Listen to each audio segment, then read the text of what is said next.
जैसा कि आपने पिछले वीडियो में अध्याय 2 में कर्म योग का उपदेश श्लोक 39 से 53 तक सुना है। अब अध्याय 2 सुने स्थितप्रज्ञ मनुष्य के गुणधर्म श्लोक 54 से 72 तक। कृपया लाइक, शेयर और अधिक के लिए सब्सक्राइब करें। अर्जुन बोले, स्थितप्रज्ञस्य का भाषा समाधिस्थस्य केशव, स्थितधियः की प्रभाषेत किमासीत व्रजेत कीम। हे केशव, परमात्मा में स्थित स्थिर बुद्धि वाले मनुष्य के क्या लक्षण होते हैं? वह कैसे बोलता है, कैसे बैठता है, कैसे चलता है, अर्थात कैसे व्यवहार करता है? श्री भगवान बोले, प्रजहाति यदा कामान सर्वान् पार्थ मनोक्तान् आत्मैवात्मना तुष्टः स्थितप्रज्ञस्तदोच्यते। हे पृथा नंदन अर्जुन, जिस समय में साधक मन में आई सभी कामनाओं, इच्छाओं का अच्छे से त्याग कर देता है और अपने आप में ही संतुष्ट रहता है, उस समय में वह स्थिर बुद्धि कहा जाता है। दुःखेष्वनुद्विग्नं नाह सुखेषु वित्तस्पृहः वीतराग भय क्रोधः स्थितधीर मुनिरुच्यते। दुख आने पर जिसका मन विचलित नहीं होता और सुख आने पर जिसके मन में स्पृहा नहीं होती तथा जो राग, भय, क्रोध से रहित हो गया हो, वह मननशील मनुष्य स्थिर बुद्धि कहा जाता है। यह सर्वत्रान्भिस्नेहस्तत्तत् प्राप्य शुभाशुभम् नाभिनंदति न द्वेष्टि तस्य प्रज्ञा प्रतिष्ठिता। जो पुरुष सर्वत्र आसक्तिरहित होकर उस शुभ या अशुभ के प्राप्त होने पर न प्रसन्न होता है और न द्वेष करता है, उस मनुष्य की बुद्धि स्थिर है। यदा संहर्ते चायं कूर्मोऽग्निः सर्वशः इन्द्रियाणीन्द्रियार्थेभ्यस्तस्य प्रज्ञा प्रतिष्ठिता। जिस प्रकार कछुआ सब तरफ से अपने अंगों को समेट लेता है, उसी प्रकार यदि मनुष्य अपनी इंद्रियों के विषयों से इंद्रियों को सब तरह से हटा देता है, तब उस मनुष्य की बुद्धि स्थिर हो जाती है। विषया विनिवर्तन्ते निराहारस्य देहिनः रसवर्ज रसोप्यस्य परं दृष्ट्वा निवर्तते। इंद्रियों को विषय से हटाने वाले मनुष्य के विषय तो निवृत्त हो जाते हैं, लेकिन रस निवृत्त नहीं होता, परंतु इस परमात्म तत्व के साक्षात्कार होने से स्थितप्रज्ञ मनुष्य के रस भी निवृत्त हो जाते हैं। यत्तो ह्यपि कौन्तेय पुरुषस्य विपश्चितः इंद्रियाणि प्रमाथीनि हरन्ति प्रसभं मनः। कारण कि अर्जुन, रस रहने से ये प्रमथनशील इंद्रियां मनुष्य के मन को बलपूर्वक हर लेती है।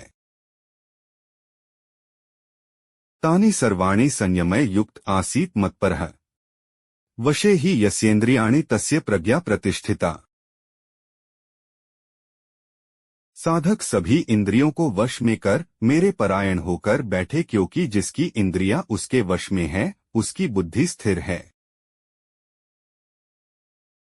ध्यायतो विषयान् पुंसः संगस्तेषुपजायते संगात् संजायते कामः कामात् क्रोधोऽभिजायते क्रोधात् भवति सम्मोहः सम्मोहात् स्मृतिविभ्रमः स्मृतिभ्रंशात् बुद्धिनाशो बुद्धिनाशात् प्रणश्यति। विषयों का चिंतन करने से पुरुष की उन विषयों में आसक्ति हो जाती है, उस आसक्ति से उन विषयों की कामना उत्पन्न होती है और कामना में बाधा पड़ने पर क्रोध उत्पन्न होता है। क्रोध से सम्मोह मूढ़ भाव उत्पन्न होता है, सम्मोह मूढ़ भाव से स्मृति में भ्रम हो जाता है, स्मृति में भ्रम हो जाने से बुद्धि विवेक का नाश हो जाता है और बुद्धि विवेक का नाश होने पर मनुष्य का पतन हो जाता है। श्री भगवान बोले, रागद्वेष वियुक्तैस्तु विषयानिन्द्रियश्चरन् आत्मवशैर्विधेयात्मा प्रसादमधिगच्छति प्रसादे सर्वदुःखाना हानिरस्योपजायते प्रसन्नचेतसो ह्याशु बुद्धिः पर्यवतिष्ठते। परंतु जब साधक रागद्वेष से रहित वश में की गई इंद्रियों से विषयों का सेवन कर अंतःकरण की निर्मलता को प्राप्त होता है, इस अंतःकरण की निर्मलता के प्राप्त होने पर मनुष्य के सारे दुखों का नाश हो जाता है और ऐसे शुद्ध चित्त वाले साधक की बुद्धि निःसंदेह ही परमात्मा में स्थित हो जाती है। नास्ति बुद्धिर्युक्तस्य न चायुक्तस्य भावना न चाभाव्यतः शांतिर्शांतस्य कुतः सुखम। जिस मनुष्य की मन इंद्रियां वश में नहीं है उनकी बुद्धि स्थिर नहीं होती है और बुद्धि के स्थिर न होने से उस मनुष्य में निष्काम कर्म या कर्तव्य परायणता का भाव नहीं होता है और निष्काम कर्म या कर्तव्य परायणता का भाव नहीं होने से मनुष्य को शांति नहीं होती है और शांति न होने पर सुख कहाँ से मिलता है। इंद्रियाणा ही चरता यन्मनोनुविधीयते तदस्य हरति प्रज्ञा वायुर्नावमिवाम्भसि। क्योंकि जैसे जल में चलने वाली नाव को वायु हर लेती है उसी प्रकार विषयों में विचरती हुई इंद्रियों में से मन जिस भी इंद्रिय के साथ रहता है या अनुसरण करता है वह एक ही इंद्रिय उस अस्थिर बुद्धि वाले की बुद्धि को हर लेती है। तस्माद्यस्य महाबाहो निगृहीतानि सर्वशः इंद्रियाणीन्द्रियार्थेभ्यस्तस्य प्रज्ञा प्रतिष्ठिता। इसलिए हे महाबाहो जिस मनुष्य की इंद्रियों के विषय से सब तरह से वश में की गई है उस मनुष्य की बुद्धि स्थिर है। या निशा सर्वभूताना तस्या जागर्ति संयमी यस्या जागृति भूतानि सा निशा पश्यतो मुनेः। संपूर्ण प्राणियों के लिए जो रात्रि परमात्मा से विमुखता है उस नित्य ज्ञान स्वरूप परमानंद की प्राप्ति में स्थितप्रज्ञ साधक जागता है और जिसमें सब प्राणी जागते हैं भोग और संग्रह में लगे रहते हैं परमात्मा के तत्व को समझने वाले साधक के लिए वह रात्रि के समान है।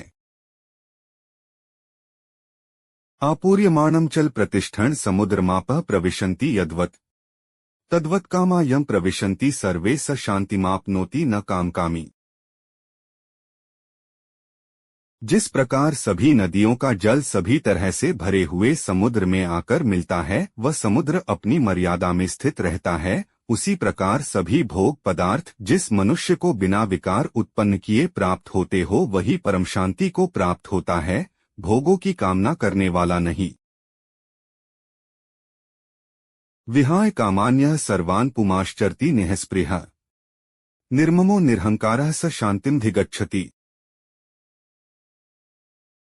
जो मनुष्य सभी कामनाओं का त्याग कर स्पृहारहित ममतारहित और अहंताराहित होकर आचरण करता है वही परम शांति को प्राप्त होता है। एषा ब्राह्मी स्थितियः पार्थ नैना प्राप्य विमुह्यति स्थित्वास्यामन्त कालेपि ब्रह्म निर्वाण मृच्छति। हे पृथानंदन यह ब्राह्मी स्थिति है इस स्थिति को प्राप्त कर कभी कोई मोहित नहीं होता। यदि यह स्थिति अंतकाल में भी प्राप्त हो जाए तो भी निर्वाण ब्रह्मा की प्राप्ति हो जाती है।